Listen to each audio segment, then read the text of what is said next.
I came onto the international circuit in cross-country skiing right as the entire US cross-country skiing team and community was on the upswing. We had coming off of a period of really lackluster performance and lack of support for 2 decades.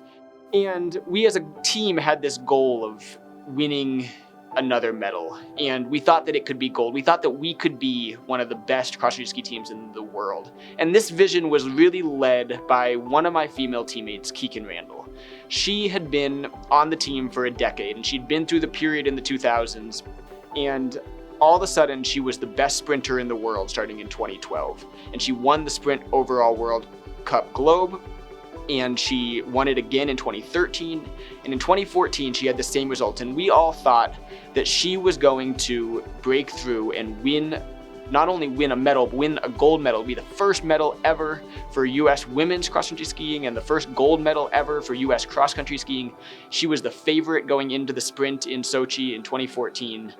And she had a day that all athletes know is out there and kind of dread, and it was just, she was off. She just didn't have it on that day. Things didn't come together. She was eliminated in the quarterfinals, and I know that it was devastating for Kikkan. And having traveled with her and viewing her like a sister at that point, like one of my best friends, it was so hard to watch because I knew how hard she had worked, and it was her 4th Olympic Games, and the vision that she had had from the time she was 15 years old and the way that she had brought all of us as a team up with her had been incredible. And to watch that disappointment was heartbreaking.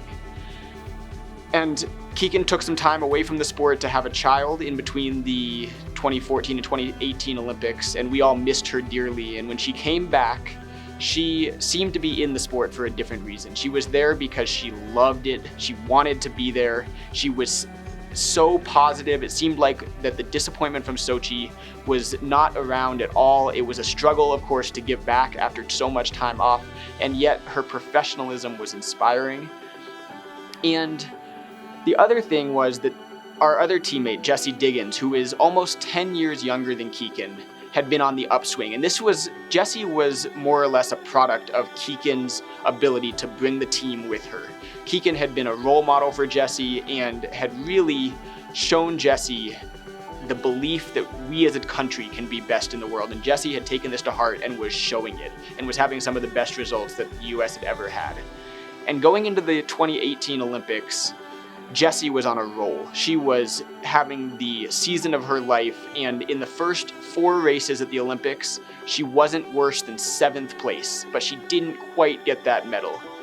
And all of a sudden, the team sprint comes around, and this was an event that Jessie and Kikkan had teamed up to win in 2013 World Championships.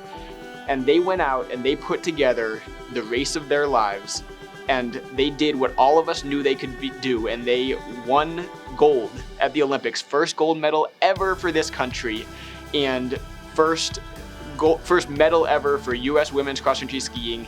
And they validated the belief that all of us had in them, and they really showed us what hard work can do, but also this pairing up of this athlete who had been the role model and had been there and created this team around her for 15 years, 5 Olympics, pairing up with Jessie, who had been the up-and-coming athlete and had been a product of everything Kikkan had put in. For them to team up to win this medal is a moment of kind of global sportsmanship and really overcoming adversity and just everything that we love in athletics. The highlight of my career is being there at the finish line, watching them do this, and something that I am going to take inspiration from for the rest of my life.